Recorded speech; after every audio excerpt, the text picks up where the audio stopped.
You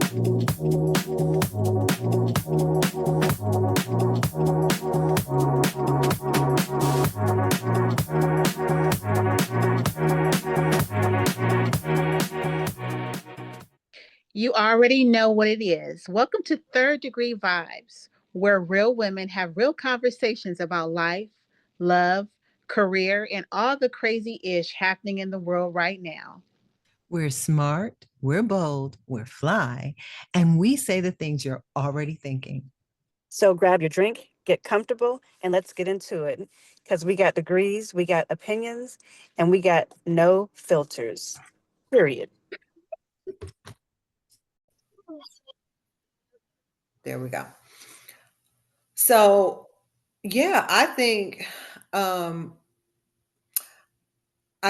it all sounds very noble. It even sounds noble that, to build things in America, right? That sounds great on its face. However, and if you listen to the pundits, they talk about it. Let me tell you something.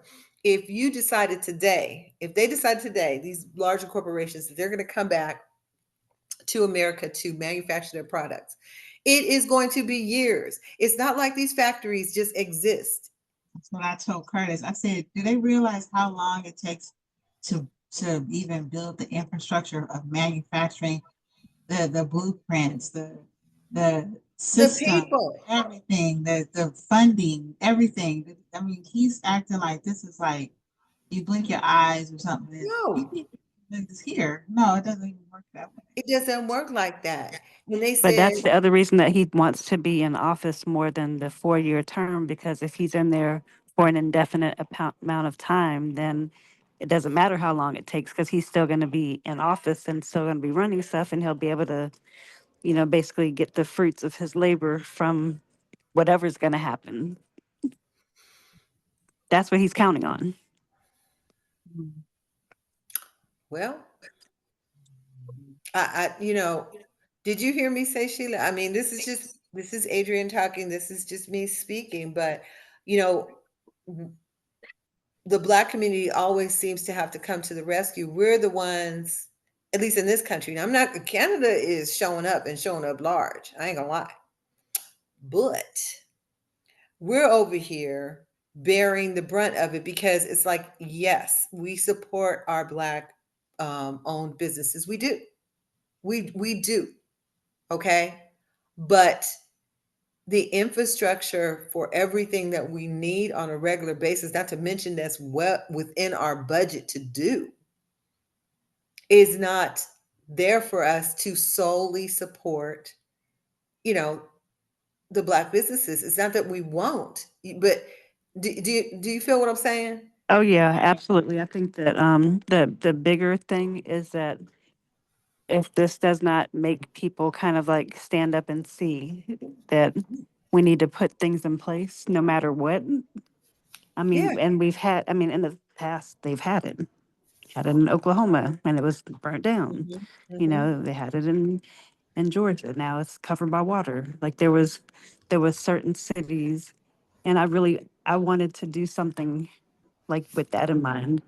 The Hmm. cities that were predominantly um, Black that have been basically burned down, shut down, covered up. Hmm. Um, that was the infrastructure that was put in place, and then it's like, okay, we forgot about it. Just like they're trying to erase history. I heard Hmm. yesterday that they're trying to erase Juneteenth, um, Whoa. MLK Day, and Barack Obama out of the history books in Virginia. And I'm like, are you freaking stupid? Like, what? I mean, how can you Well, do they that? take Harriet Tubman down off the. Yeah, I have to laugh. They took Harriet Tubman down yesterday on the National Archive What? website or whatever. Yeah, yeah. And then he wants to gut everything in the Smithsonian African American Museum. He wants to gut all of that, everything that Isn't the that African American Museum privately owned? is funded by the Smithsonian. It's not private. Wow. Part of the Smithsonian. So that's why they can do that. Yeah, but you Yeah. know, the thing is, this is my perspective, is that, yeah, boo, you can take all the stuff down. You can do all the stuff. You can hide the books. You can hide the shackles. You can hide all that. But the spirits still, they still flow. They Mm-hmm. still, you can't take away what happened. You Mm-hmm. know, can't. So you taking it down, you doing all of this stuff, that doesn't stop who we are. As long as there's melanin flowing in our veins, and you can't take that away. And it just, to me, it proves who we are. If you never had any pride in who you are, or you ever, if you have self doubt or anything like that, this most definitely should give you some self esteem. Because if somebody is willing to go this far Mm-hmm. to just destroy the way they're trying to do, it's just crazy. Yeah, I mean, I have to. It's so sad that you have to find amusement in it, because Mm-hmm. I never imagined being, this age and seeing this type of thing. I mean, I heard about it through my grandparents, and Right. you know, and things like that, but I never imagined it somehow, that I could somehow face it, or face what they encountered. You know, to your point, I mean, I remember my mother telling me about, you know, a lot of the things. She was from North Carolina and they moved out to California. The family relocated. Um, all of her siblings and even her parents moved out to California, and telling me about things as I was growing up. And but I always thought, okay, so that was the olden days, mom. I'm certainly not going to have to deal with it. I'm at the point I shared with you too, just a little while ago, that I just had a new granddaughter born today, and Congratulations. thank you, thank you. Yeah, I was keeping in touch with my son, and I said, she went fast, she went really fast, but I bring this up here because not only have I had to deal with it, like you're talking about, our grandchildren are going to be dealing with this. And that just seemed implausible to me. You know, this Yeah. this is it's disturbing. It's disturbing. You know, both of you have sons, and I have two sons, and raising black men. There's this concern. You know, and then, well, for all of our children, and for me, when they graduated, when I was like, oh, okay, I could take it, I could sigh, we got there. you know No. we made it across the finish line. And it's not to say that they were done, but I'm saying, and when I watch the news and I see these children that are cut down right, like a month or a week before they graduate, it just is a gut punch to me. And I now have these concerns for the next generation, you know? Right. Right. I One, mean, one a conversation that my dad had with me when he was still living is when Barack Obama won the first presidency. mhm, He was just like, "Oh my gosh, I never thought in my lifetime that I would see a black man be president of the United States." And mhm, even though history tells us that there could have been others, but it's just kind of undercover. But and he was just like almost in tears, like telling me this because where he's from in South Carolina is like they picked cotton, they had tobacco fields, and one of the ports in Charleston, South Carolina, is one of the ports that the slaves came over and were basically direct descendants of Sierra Leone and other countries, mhm. on the coast of Africa. So when Taj's dad met my dad, he was like, Oh, he's definitely from Sierra Leone. Like he has the features, Mhm. and even to the point like when he would go to he was on dialysis towards the end of his life, but his skin, he had like a really thick skin. Mm. And medically that sounds weird, but Mhm, mhm, the nurse was like, "Oh, you must be from South Carolina because y'all have the skin that mm, it's like tough, resilient. It's hard to not hard to draw their blood, but it's a lot you have to pierce the skin a lot harder in order to draw their blood or, you wow. know, get an IV or do IV or whatever. Mhm, But like things But that Sheila, I have read that though, Sheila, that the people of South Carolina, uh-huh. and it's like a lot of people, they're like the Gullah people, that they're like they were like super strong, and they Oh, live oh yeah. like in the like I guess it's like not swamps, but kind of like the waterway area, like hiding from um, like slave Yeah, basically masters. the swamps. Yeah. They, mhm. they were like Because awesome. Like they yeah, were so strong. Yeah. exactly. Because I was just talking to his sister, and they have rainy season basically half the year there. So it rains a whole lot, just like it rains here in May and or in April. They have a really strong, heavy rainy season. And a few years ago, it like literally wiped out buildings. There was so much rain and flooding and land erosion and all that stuff. Mm, But right. what you back to Adrian's point of things you didn't think would happen in Mhm, your lifetime that we outgrew. Thought we mhm. outgrew slavery. We thought we outgrew segregation. We thought, it wasn't going to happen in our lifetime. And it's Mhm. almost like a slap in the face that it's happening again. It It's is. crazy. It is.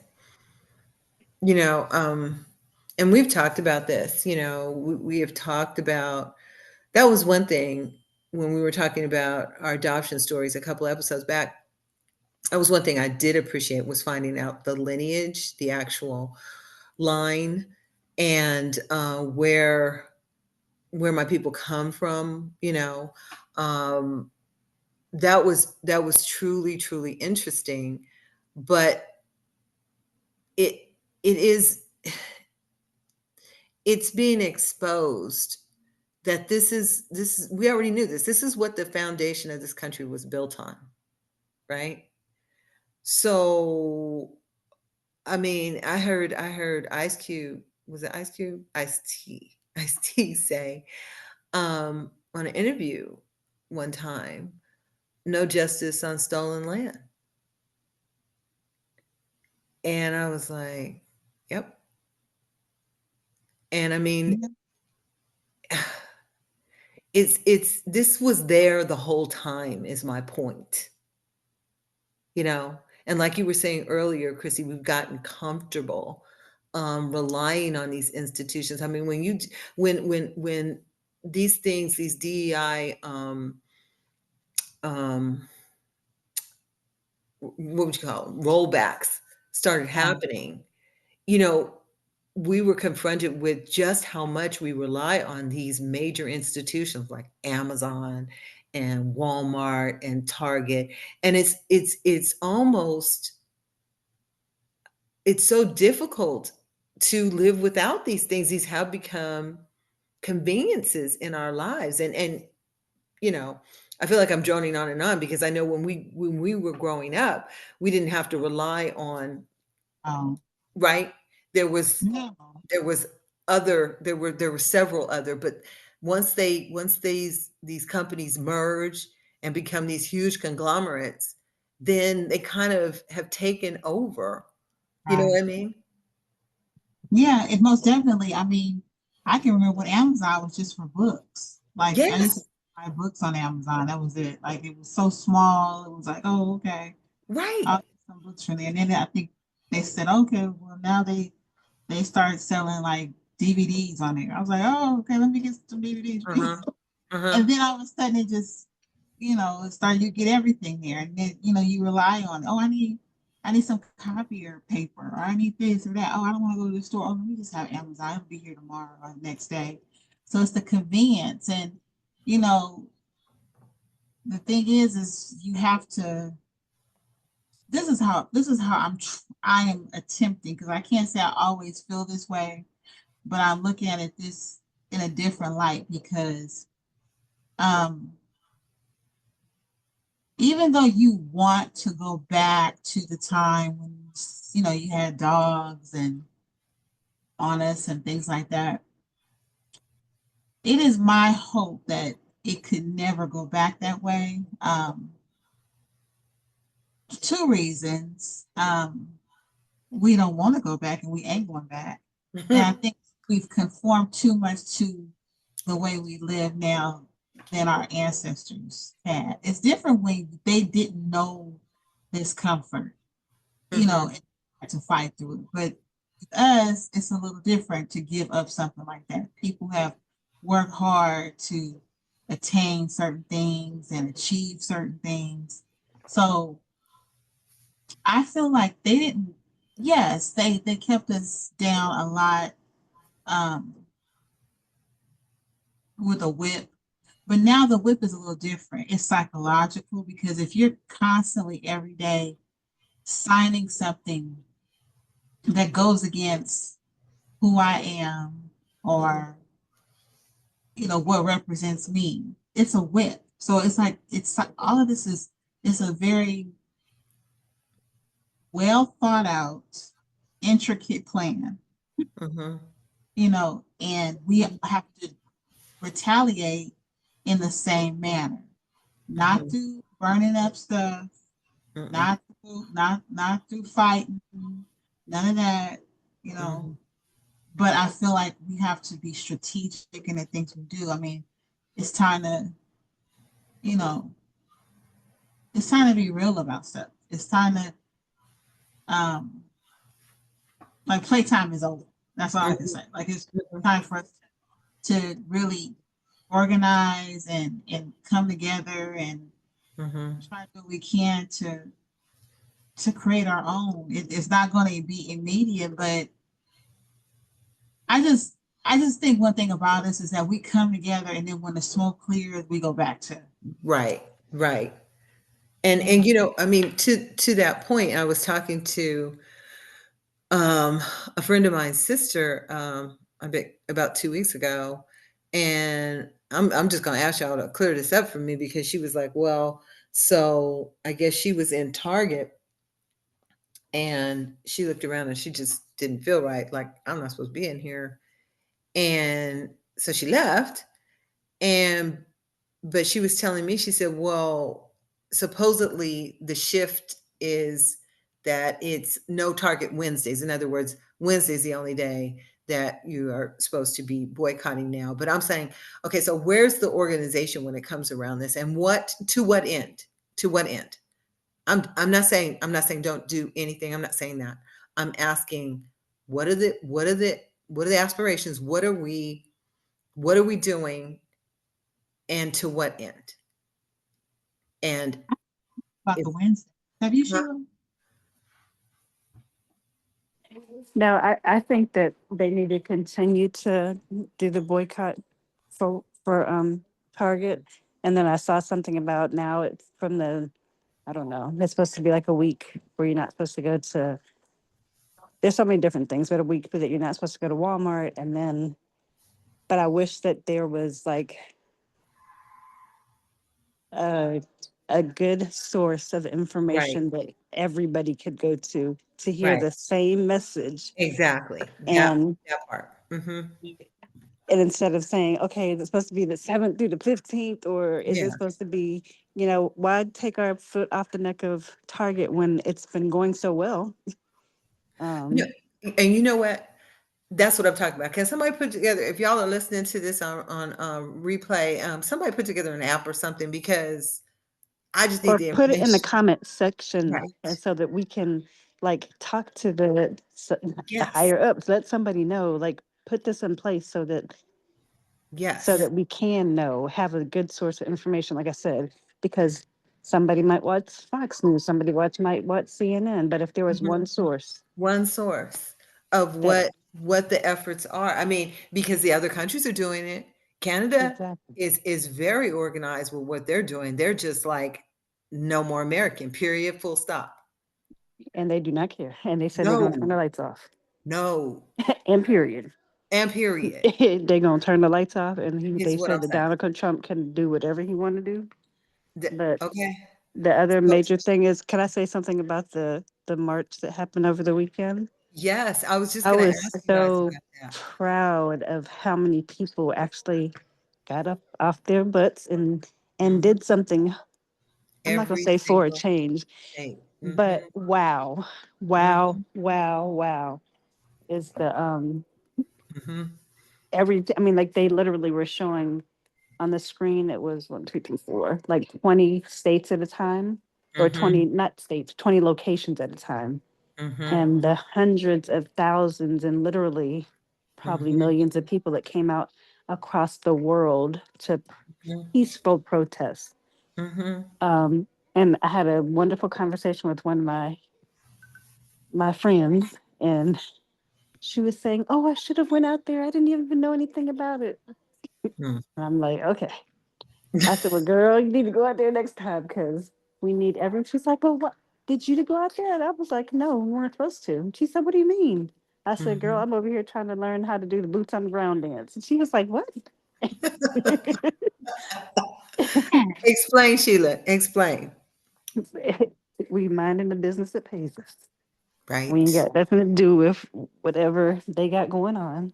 So to Mhm. be safe and to be out the way, we Mhm. stayed at home Mhm. and we watched through the TV. No Mhm. police, no guns, no dogs, no everything that they had for all the stuff that we had. Mhm. Um, Mhm. but ours were just as peaceful. But yeah, Mhm. they actually showed a guy that had an AK-47 What? um, because he was mad at the people protesting. I saw his fat one. But What? I was so I was almost hurt that they did not um, put it on TV like all the other stuff. But you know Huh. what? I must say, during the pandemic, we did not have the ability. I mean, like that was our entertainment. Mm. But now I feel like we have too much to lose Mhm. to Mhm. even be out there like that, regardless. Mhm. And if in the inside is where we need to be, then that's where we need to stay at. Mm. Mhm. Yeah, I Mhm. think it's like stay out of Dodge a little bit. I think and do things in a different way. You can't I mean we just need to stay out of Dodge a little bit. Mhm. All the Mhm. protests, I think that's great, but let them do it. Yeah. Like I said earlier, um, when did we become Captain Save a Country? What? Mhm. Mhm. No, no, no. For the country that won't save us? Right. Do I sound wrong, y'all? I'm just saying. Oh, right. Somebody got to Yeah. say it. Now stop. You know. Yeah. Um. I'm just shocked. I'm just taken back because I'm just like, okay, is it because it's like they have both the House and the Senate? Because it don't seem like there's nobody like, no, you can't do this. Like nobody's like, it used to feel like, okay, if somebody did something wrong, which have never done anything like I've never seen a president like this before, but um. it used to be somebody who would say, oh no, you know, we're not going for this, you're gonna have to deal Mhm. with this and Mhm. this and this, and they'll be outraged. I Mhm. don't now. I Does think it that they seem? were doing so much stuff at once to kind of be like, they're not going to know what to focus on. So if we Yeah. do like 50 things, they're going to focus on this one thing and we can get away with the 49 things. And Flood that's the almost zone. what happened, It like literally. flood the zone. Flood the zone. You don't even know what to pay attention to. Yeah. And Right. then he'll be signing something at 12 o'clock at night when Mhm. he think that everybody's asleep and nobody's not going to see it. But, everybody is, they already kind of have outlined, okay, like we know he about to do something crazy. He'll wake up in one of his little sundowning times in the middle of the night and be ready to sign something. I And mean, are and there we any tired of it. issues left? We are Are there sick and any tired of it. You know what I mean? It's like when you wake up, it's like, what am I waking up to today, y'all? Literally every single day, not some days, every day. For real, And I for real. think the closer you live to DC, you almost have to tune it out because you're like I cannot. It's like ear vomit. I don't want to hear nothing else that's going on because it's already enough. Because even But what if that's part of the strategy? It What if it's you is. know, part of the It strategy? is. I honestly think it is yeah. because they gave us the playbook. Yep. They Facts. said this is what's going to happen, and he was like, "Oh, I don't know anything about that. What book are you talking about? I only Yeah. know about the Bible when I hold Yeah. it upside down. That's it. That's all." Upside down, no Yes. less. Uh-huh. And then boom, day one, page Well, one, did you guys chapter hear about one. you've heard about the thing that's supposed to happen on 420? Know what? Why don't y'all look it up? Oh Lord, what's supposed to happen on 420? Well, they say on 420 is supposed to be like the 90 days that he's in office. 420 is Easter too, I believe. And then 420 is Hitler's birthday. Is what? Hitler's birthday and it's Easter too. It is Easter. That is And fact. he's supposed to he'll be in office for 90 days. It's supposed to have something to do with the Insurrection Act. And this is where he can go in and say, you know, that things are out of control and he can go in and martial law. See, you know what? My sister girlfriend had been saying this a while back. Okay. Now, you all know that I live out here in California, right? And she referenced this a couple of years ago with me. She said that the powers that be allowing the homeless population in California to it just explode the way it did was purposeful because they could come in and at some point declare martial law. She said that to me. Because it's odd. Like even, you know, times I've come out there, like I don't even recognize like Uh-uh. I don't even recognize Cali. Like I mean, I know that we've had like the homeless people, but normally the homeless people would be like in Skid Row. That's Yeah, what I used to. exactly. No, when we were growing up, you're absolutely right, but you would have to go way back in Sheila, in the back of downtown. You understand what I'm Yeah, saying? Like the yeah, railroad train back of yeah, downtown. yeah. And now it's everywhere on the side of the freeway. Oh Yeah. yeah, I saw it when Everywhere. when I took Taj to California. Oh, When he finished sixth grade, I remember leaving the airport and we were going to downtown to go to the hotel, and this homeless person had a sign up like he was looking to work for food or work for whatever, but he had a cell phone number, and I'm like, Dad, he doing better than most. He got a cell phone number. He got it going Wow. on. That's his business.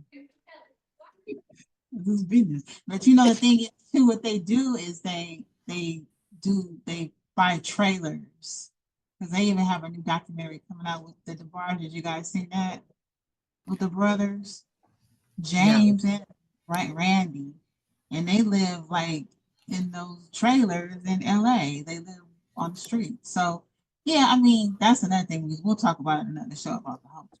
But yeah, I believe that, you know, if you create it's what is Curtis say it's called? It's called the oh, why can't I think of it? Dialect. It's called the oh my god. What's it called? But it's when you create a problem so that you can create the solution, basically. Mm-hmm. So problem might be thievery, like these smash and grabs and all that. So I was telling my dad he was talking about it on Sunday. I said, yeah, I said, do you honestly think that you can go in a Beverly Center and just be smashing and grabbing and they're not going to eventually do something like shoot you or something? I said, I really am afraid of these people doing this because that's just not how it goes. Like they'll let you go for a certain while so they create the problem so Mm-hmm. that they can create a solution. Hegelian dialect, that's what it's called. So, you know, this is what they say he went this way. there won't be another president. You See, understand? and that what you're talking about, and what you're talking to your father. See, even in San Francisco and stuff, and in LA, for years and since the pandemic, right? Um, it was, unless there is a life-threatening emergency, a life-threatening situation, the law enforcement would stand down. In other words, if there was somebody and there was a cop standing there and somebody was breaking in a car in front of them, they would stand down. There's no there's no life and limb that's in jeopardy, and that's outrageous. That does create a state of lawlessness Yeah, that, yeah. just like you said, creates the situation that now is in a Mhm. state of emergency, right? Right, right. No, I mean, and it's insane. And I remember talking to my husband about it, and he said, "Well, they this law has been what is the law that, there's only a certain amount that Oh, is that dude out there did. You talking about that, like over $500 or right, something? right." He said Uh-huh. it's always been like that, Adrian, and I'm like, but why during the pandemic would you announce that? You know what I mean? I Right. mean, they ain't gonna go read it. So why would you tell them this? So then, Yeah. then All right. there was these whole rings of people that were, the ones that you guys would see on TV that were out here in California, near me, even, by the way. And they were organized, and they would go into the malls, and it was a group of them, and they would snatch all the stuff. The big one that went on the TV for a long time, and that they continue to show footage from, is our mall, by the way. It's Mhm. in a high-end, high demographic area, but that's the one that they always show. And Mhm. yet that was organized. And so there were people that were organizing these things to have these kids go in and do it, because number one, they were kids, and number two, individually, they didn't have $500 worth of thievery. Well, I saw too that it was a lot of like people backing, like white people who were Hmm. in them and having them run in there and do that stuff or whatever too. So Oh it's yeah. The just organizers they found were out in Orange County. crazy, Okay. So, crazy. I mean, it's just to your point of causing a situation and then Mhm. coming in and Yeah, declaring an emergency so that you can say what you have to solve this. you You have to caused stop. it. Just the same too. Like uh, my friend was telling me like this Target that she goes to in Culver City. She said that like the laundry detergent is like locked up, so Oh she has yeah, to lock. I'm like, what? Laundry She's like, detergent, baby formula. Um, girl, toothpaste. Now, mind you, yes. so I live in San Fernando Valley, right? The Target that I go to, I was like, I had to stand there and wait for somebody to get the laundry detergent. Like you said, I push the button and I have to wait for somebody. right. Mind you, I left my husband to wait for the person to come and give him the detergent while I went around the corner and grabbed a bottle of wine that was not on lockdown. How does this make sense? Wow. The whole liquor department, they're not. But you know what? I think that a part of what they could be doing is like, okay, we're going to see how far they're going to go. Because Mhm, if you look at things like the big scope of things, people have been stealing and putting things like this way with cryptocurrency. mhm, It took us a while to catch on to all that stuff. mhm, People have been wiping out people's bank accounts for how long now? mhm, And now they're trying to, with the tax stuff that they're trying to put in place so that the the richest 1% don't get taxed the way that the people that don't make that much money do get taxed. mhm, It's kind of like, okay, we're going to push them and see how much they're going to, how far they're going to go, and then we mhm. know how far we can go with what we're going to do. Right. And that's basically The book they put in front of that they put in place while he was not in office to say, Mhm. okay, all these things that are happening socially, economically, educationally, we're going to put all these things in one little bucket, and we're going to Mhm. make sure that we have control over everything. Because just like they said, basically, I guess I don't even want to say his name, but his Mhm. ideal about tariffs were, Mhm. we're going to tariff everybody. We're going to put all this, like you have to come to, they want the other countries to come to him, not the United States, to him, and say, Mhm. hey, this is what we're willing to do if you don't do that to us. Mhm. Mhm. And this morning, that's what I heard several are doing. Some aren't. Some aren't. Some of the bigger ones are not, but several are. The smaller ones, the smaller Yeah, countries. they tax China even more because China bucked up and was like, oh well, we don't tax you, blah blah blah blah blah blah. He's like, So okay, this well, tax even more. this is like some schoolyard BS. We just go back and forth. The man said last night, he said, help me out. The math I got on China now is they're being tariffed Like over 125%. mm-hmm, Come mm-hmm, on. What? mm-hmm. And that's where we get everything from, basically. Ain't nobody gonna Exactly. have no Toyota. Ain't And, nobody gonna uh-huh. have no whatever we get from over there. I It's gonna said to be null and void because right. Sheila, I said to we're not gonna be able to afford it. my son, I said, he just bought literally like 2 months ago, bought a new Jeep, a new white Jeep, right? And I called and told him, I said, a good thing you bought it then. But the man said this morning, now get this, literally, y'all go fact check me on this. He said, if the iPhone is made in America, it is going to cost you $3,000. Did you hear me? I bet everybody gonna start having Samsungs. Uh, Watch and see. It's gonna be a switch because That's gonna be it. people from other countries, especially African countries, don't fool with no iPhone. They get everything except for an iPhone. Yes, mhm, baby. mm. Literally. Hey, how you doing? Um, sorry.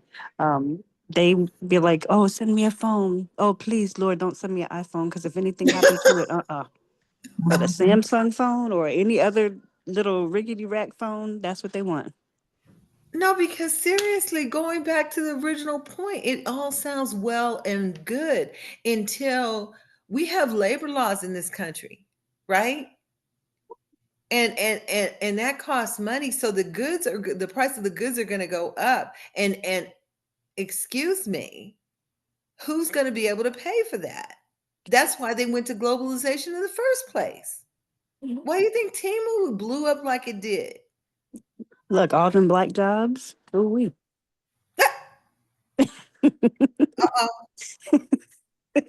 for real, for real. All them black jobs. The cost of they're saying like literally everything is going to go up so much like that people aren't going to be able to afford it. And Yes.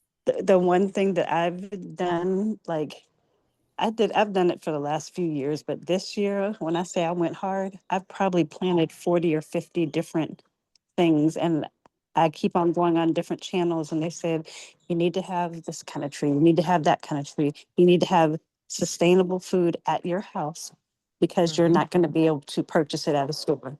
If you like grapes, you better grow 'em. If you like strawberries, you better grow 'em. If you think peaches are important or lemons or limes or oranges, then you need to have them in your house. And if you live in a climate that you can't, like it's too cold, mhm, plant them in planters so that you can move them on the inside during the winter. Yeah, And when mhm. it gets springtime, put them back outside again. right. Well, Every kind of fruit and vegetable, figure out how to do it. And you don't have to have no acres. You can do it on your patio, on your, Mm-hmm. I just Yeah. wrote an article like a month ago on starting a container garden in plastic containers. Mm-hmm. And I mean, just like what we were dealing with the egg population, just look at that. Look how that can affect the whole country, right? They've had to wipe out flocks of birds. I mean, and when I told you my daughter, she lives up in the Bay, and when she moved up there, she was renting a room, well, a single, and this woman had a child care, and she also had chickens, so she had fresh eggs for the kids and whatnot. But I mean, in the valley where I live, they they're renting chickens to people now. Well, see, I'm to be sorry. honest, I don't want no chickens. I'm scared. No, I know I'm good. I don't even like eggs, Sheila, but I'm just saying. mm, but to be honest with you, it's just going back to the way it used to be, like when people lived off the land. Mm-hmm. They Mm-hmm. had, I'm saying things are, it's going back to that kind of. But you know what, Chrissy, Sheila, you know what hit me the other night was, it's, I don't know, maybe this is uniquely American. I tend to believe that it is, but we get all up in a twist like this because we don't pay attention or aren't concerned until it hits home. Mhm. You know what I mean? Like until I have to go to the store and wait for somebody to open up a cabinet to bring me to so I can get the laundry detergent. You know what I mean? Until then, I'm not outraged. But then when it affects me, all of a sudden I'm outraged. And this is what we do, until and this is how we get into these situations. What are your thoughts? I agree. I think that we're people that, you know, until it comes in my yard, I'm not worried about it. That's y'all problem.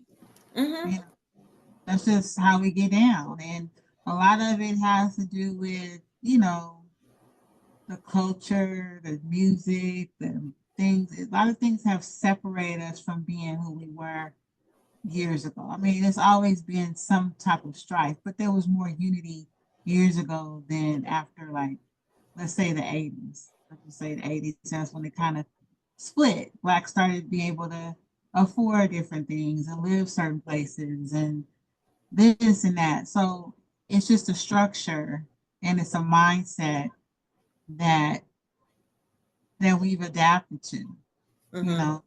Mhm. And like I said, we have a history of being kumbaya, and then when the smoke clear, we back to who Mhm. that? I Yeah. don't know them. I'm Yeah. over here doing my thing. Like I really don't have time for them. So it's just, I don't know. It's just, it's a culture within a culture. Uh, Mhm. and that's why you have to just start with who your tribe is. I know that probably sounds probably just like them, but you really have to do that because everyone doesn't have the same mindset. Even in this time in this that we're living in now, there's still people who are thinking like, I'm not thinking about that. That has nothing to do with me. Yeah. So, you know, this But is what we have to find like-minded people mhm. that can build with you. Just like, if you I don't know if you ever heard of like when Harry Tubman said that, I could have gotten a lot more, I could have freed a lot more slaves, you know, if they knew they were slaves. Like if you know what I'm saying? Wow. So Wow. the fact is that it's just a mindset, and some of us we just don't get it.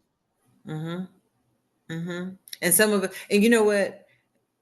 I mean, it might be my mature age speaking here, but you need to get to a point where you understand that that is going to be, and we're going to have to be okay with some people who are not going to get it. They just are not going to get it. You know Yeah. what I mean? Mm-hmm. Like did not know what DEI was, and that's Mm-mm. okay. That's okay. But Yeah.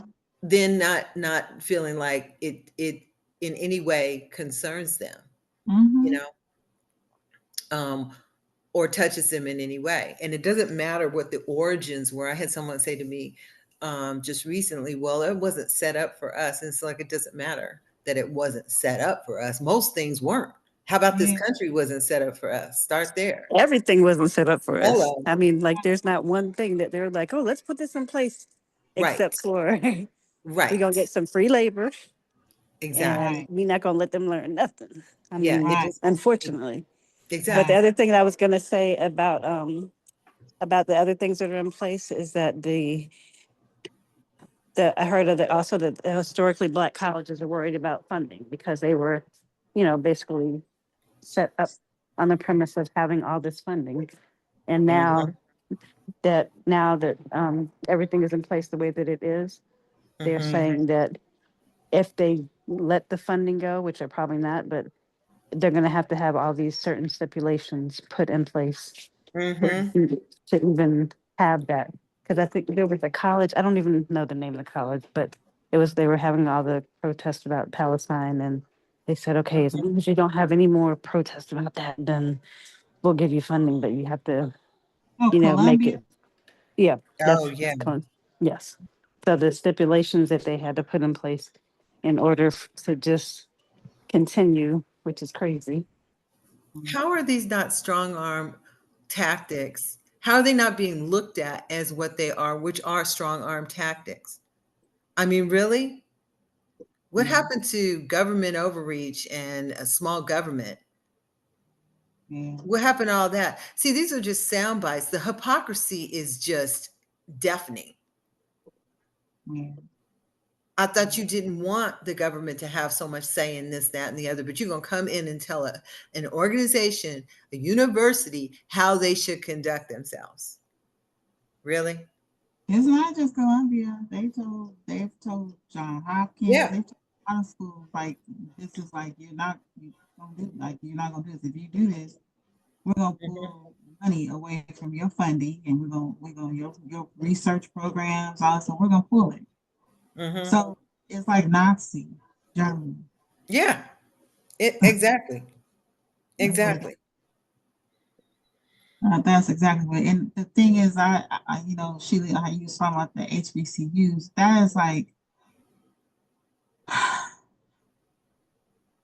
that would be gut wrenching if that was to start to desecrate that because that's years and years of education and toil and you know I couldn't even fathom that happening, but I do believe that that's on the radar because I honestly think that that's the biggest things in this situation that's catapulting this is that's why the federal government the workers were laid off because I believe most of those people they're college graduates and black so it Mhm. affects them and I think that that's the problem like okay so you tell us this game you got this game but then we win at this game but Mhm. then now you want to change the rules on the game Always. now. So Always. I think Mhm. that's the thing that that we're dealing with. But Um, Sheila, Chrissy, when are we going to recognize that that's the game plan? That goes mhm. back to Reconstruction. That was us excelling and us following the rules, and now you switched it up. How's Well, this this is not the the game same? plan. This But is that's the checkmate this time though is like then we were like, oh my gosh, no, we want to. We had our own places, we had our own spaces, and then they got mad. Like Mhm. they were like, oh my gosh, they're thriving without us. They have their own everything, their hospitals, their schools, their stores, and then there it's like, no, but we don't want them. We want them to need us. Exactly. So now when people are saying, oh, they're gonna bring back segregation, and and they're like, oh, but they don't really mean that. They just mean that. No, they No, just they had no mean it. business. They meant what they said. No, they mean it. They meant exactly what they said. They're not sugarcoating anything. No, no. And you know what? We always want to, I don't know, come for me if you want. I think it's women more than anybody. We always want to, they didn't mean it. We always want to soften the blow. No, no, no. Okay. They meant it. Um, And it would be in our best interest to pay attention to that. I remember going to a store. I was walking into the store. This was years ago. And I presume they do this everywhere. Y'all can tell me if they do it in your state, where they're, the people are out there with the petitions for you to sign and this and that and the other, whenever there's an election coming up or what have you. And there was this one petition, this one lady was trying to get me to sign. By the way, I have since put a hard pass on me signing anything as I'm walking in the store, because I'm obviously not paying attention to what the hell this might be. So it's not even responsible to do that as far as I'm concerned. So I'm not doing it myself anymore. But she was trying to get me to sign this petition out here in California. And she was telling me what it was about. And this was years ago. But the petition had to do with constraining the Indian reservations and the casinos from making a certain amount of money. In other words, and she literally said, who told them they could make this amount of money? I'm like, excuse me? How are you going to tell somebody how much money they can make? I was stunned. I was like, you're kidding me, right? And then there was another petition, because she had several. She said, well, this one was for the what do you call the service workers? Like the waiters and waitresses and stuff like that, right? Hospitality, right? And I guess the small business owners were petitioning against them getting a raise at this point. Again, several years ago. And I said, no, they work really hard. I'm not signing that either. And she very snappily said to me, really? Well, what do you do? I said, well, actually, I own my own business. What do you do? Right. So, I mean, this is always the game plan, right? Is to keep people down, just like Sheila said, keep people needing and in a needy state, right? Yeah. Yeah. Yeah. I mean, And I don't know if you guys have heard like Tyler Perry. I was watching him. I was watching the girl who plays, I don't know if you guys watch Satima, but she has a podcast. So I was watching her podcast last week, and she was interviewing Tyler Perry. And he said something that like really stuck with me. He said, I don't see closed doors, I see mazes. So I'm trying to like use that phrase in this situation. Because so there's ways around. Is that what you mean? Yeah. And the thing is, you would have a nervous breakdown if you concentrate on this like nonsense. So I say to myself, I think about my grandfather, like my paternal grandfather. He was, he grew up in Mississippi. His, father, he was from Jamaica. They came to Mississippi. He endured all of the, craziness and everything. My grandfather was very outspoken, so much that my grandfather, we'll talk about that later, grandfather had to leave. Like my dad was like 2 years old. They had to hurry up and leave Mississippi because either they were going to leave or they were going to hurt my grandfather. My grandfather, we'll get into that one. But I often say, okay, I come from a warrior spirit. They could handle what they handled back then. Then why can't I handle this now?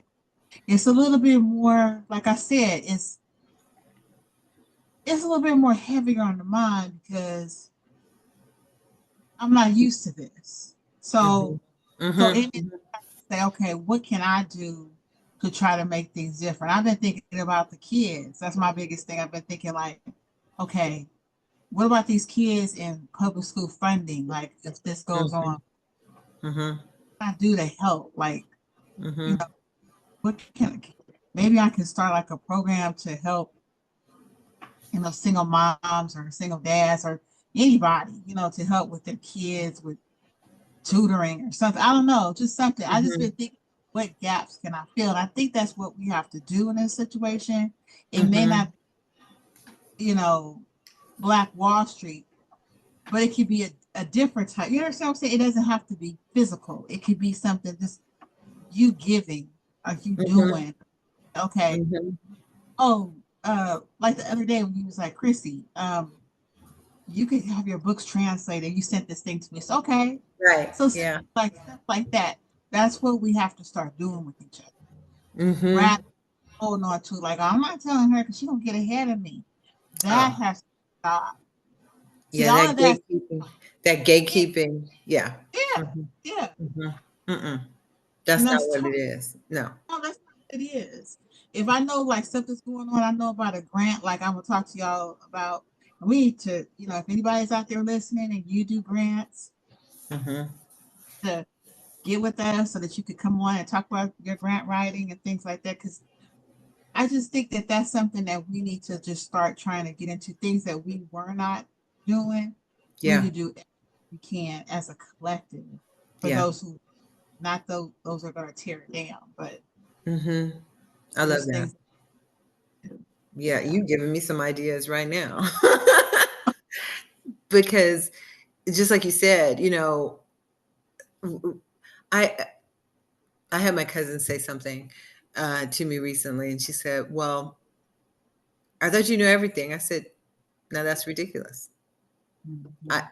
of course, I don't know everything, but I maybe know people that know more than me. So then, collectively, you see, I Right. have that knowledge because I know who to turn to. I know to turn to you. I know to turn to Sheila, or I know to turn to another one of my friends or close acquaintances Mhm. because I'm open like that. If you are always shutting yourself off and gatekeeping, like what you were just talking about, you're not going to be blessed with Mm-mm. more. Nope. You Mm-mm. are. You might get some come up, you right, but you Mm. are holding yourself back from the potential that you could have because you're so worried about what somebody else had. Come on now. Come on. Don't you know that's a lot of us? I mean, Hmm. don't say it. I have family members like that. It's like, Oh yeah. you But you know, know what? What you do is mhm. is with the talents that God has given you to do, right? Yeah. So me getting in the way of that is not getting in the way of your blessing. So what am I even doing trying to do that? You Mhm. know, same thing Mhm. here. But you have to have confidence in yourself. I was raised by a Black woman, a strong Black woman, to have confidence in myself. And most of the time, that's what people see, right? Mhm. Mhm. They might be. My son says that I'm intimidating. No, it's the confidence that I exude that might be intimidating because they don't have that for themselves. Right. That's Right. that's that's the difference. Okay. And I'm not Exactly. boasting. I'm not a boastful person. I'm just saying that's what she instilled in me. But Right. usually the people that are intimidated by somebody's presence is are the people that are lacking Mm-hmm. confidence. Mm-hmm. Mm-hmm. Yeah, Mhm. that's Mhm. exactly right. Yeah. And if you're listening and if you're one of those people, I want to give you the confidence of knowing that you have talents and blessings that are for you and not for someone else, right? And you Yeah. can Calm stand on down, boo that. boo. Calm down, boo boo. You got it too. So don't. Exactly. Exactly. You don't No, have to. because you know what? When I shared that with you, how to translate translate a document or translate a book or something, I had done that for myself, and I was like, oh, you know what? It just pops into my head. Who else can benefit from this? Who else can? You know what I mean? Oh yeah. I I'm mean, like, why not? well, I'm How the is that? same way.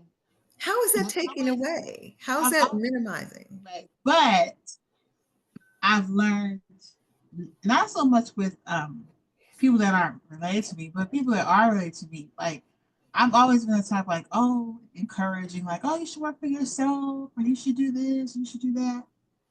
But people will soon forget. Like Mhm. how you how you're resourceful and you've given them stuff and you give these things freely. And sometimes, like Curtis told me, that people feel like, okay, well, she giving all this information. What's she getting? Like, you know, Mm-hmm. it's still gonna be some type of thing. Like, okay, she giving all this, then Mm-hmm. you know, what did she get? It's a mindset. So It that's is. the thing that holds us back. If anything, I don't feel nothing about telling you or somebody else something. Like I told Red, she told her to finish this cookbook so we can get this going so she can make her some change. That's right. So I And don't feel like period. No, I'm gonna start working on that tonight. I really am. I have so much stuff that I need to work on, but like that's a priority. Mm-hmm. Mm-hmm. I But mean, that's how we encourage each other, like you're saying, right, Chrissy? That's how we do that. And that's for her. Neither one of you and I are not gonna write a cookbook. I damn sure am not, because y'all don't, you wouldn't buy that cookbook and you wouldn't want it either. But but that's for her. So right? it's not minimizing to me or you to encourage her, No. to, right? To Uh-uh. give her that accountability, to give her that confidence in knowing that, she's this close to this, and this is easy for her. You know what I mean? Exactly. And lift And that you, sister up. Come on now. amen. And y'all, and that's why I said the last time that we talked, like y'all are always uplifting, encouraging, giving ideals, and like we bounce stuff off each other, and like everything that we do is so seamless because like each one of us has our own strengths, and it Mhm. doesn't diminish anybody else's light or No. anybody else's power. That's right. And the funny thing is, my granddaughter was like, "I heard you talking, and you have a cookbook. I want to see your cookbook." And I'm like, "Lord, she's That's staying on right. top of me too." Good. Right? Mia, I want to see it. And I'm like, "Well, it's not actually a book yet. I have some stuff in the computer." She was like, "Okay, I want to see it." And I said, "Oh Lord, here we go." Stay Yeah. on her, baby. Stay on her, baby. Okay. Yes. She was like, "I'm gonna make sure my Mia come up with her cookbook because I'm gonna be using all the Okay. recipes." Auntie This Chrissy is over here working too. With okay. that part. That part. I mean, you know what? Sheila, though? Seriously, on a real tip, I remember uh going to a couple of family reunions. And the one thing that always comes up is who in the family knows how to fix the rolls that my grandmother fixed. Okay, because there was only a few people that were in the kitchen that really got it. I mean, you know what I'm talking about. It like it had to be rolled a certain way, and you know what I'm saying. Yeah. And I certainly don't have the recipe or the technique. And I think there's just a handful of people, and I need to talk to my cousins because they older than me, so somebody need to write this down. But you know what I mean? This is something that will be passed on. She's already looking for it. Your granddaughter's already looking for it, See. right? Yeah. This is legacy stuff, right? Yeah. Mm-hmm. Man, Yeah. So And if you she know had what? I think that another like big thing is like every time we have a family gathering, my brother cooks certain things, my sister cooks certain things, and I cook certain things. If every family did that, like hmm every time y'all got together, if you tried a new recipe or whatever, if there was something that grandma used to cook or whatever, hmm everybody write it down. You could literally have a family cookbook of things that you already know and like and trust. Um, and it's not hard. I mean, you can do like a little flashcard or not, what's hmm the little Remember eight those by 10 recipe card. cards? Remember Yeah, those recipe exactly. cards? Yep. Remember that collection? I'm so so glad my Chrissy, I'm mother so glad. I'm so glad she said try something new because y'all are gonna laugh. I had Thanksgiving at my house years and years ago. One time I had it in my house. And why did everybody show up with macaroni and cheese? Okay, everybody. And we, y'all had a whole lot of mac and cheese for whatever. we Ooh, have 3 or 4 macaroni. ooh. Right. Where's the other stuff? So Right. she said, try something new, try something different. Yes, please. And get a list going. Um, I love that. I love that. Wow. Okay, well, we ending on a happy note. And Chrissy, you want to add anything here? Or Sheila, you want to add anything to wrap up this episode? Well, my closing remarks is just stay strong in this time period. Stay vigilant. Open your heart. It's time to let go of all the trash. This is not clearly. If you open up your eyes, you should see that this is not 1988 any longer. The totally different world that we're living in.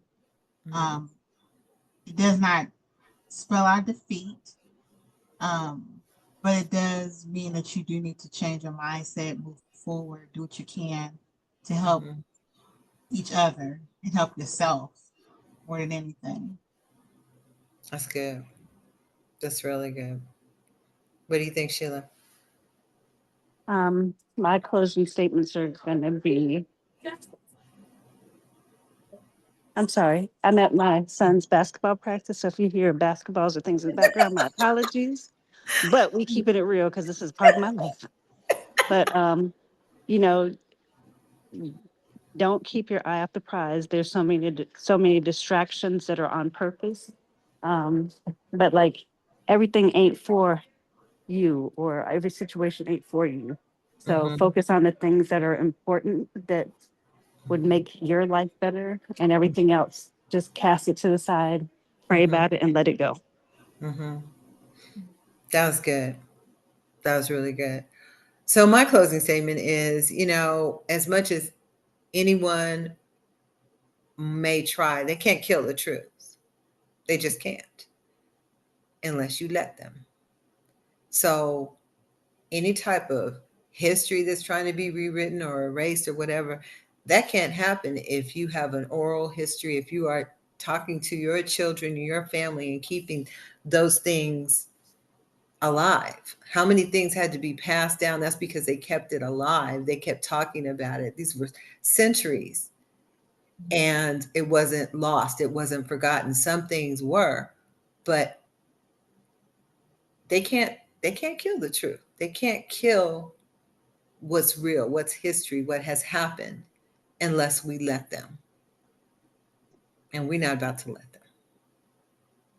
So, period. Come on, Sheila. And period.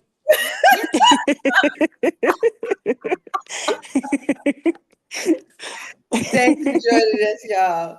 We'll see you next time. Bye. Bye-bye. Oh my goodness.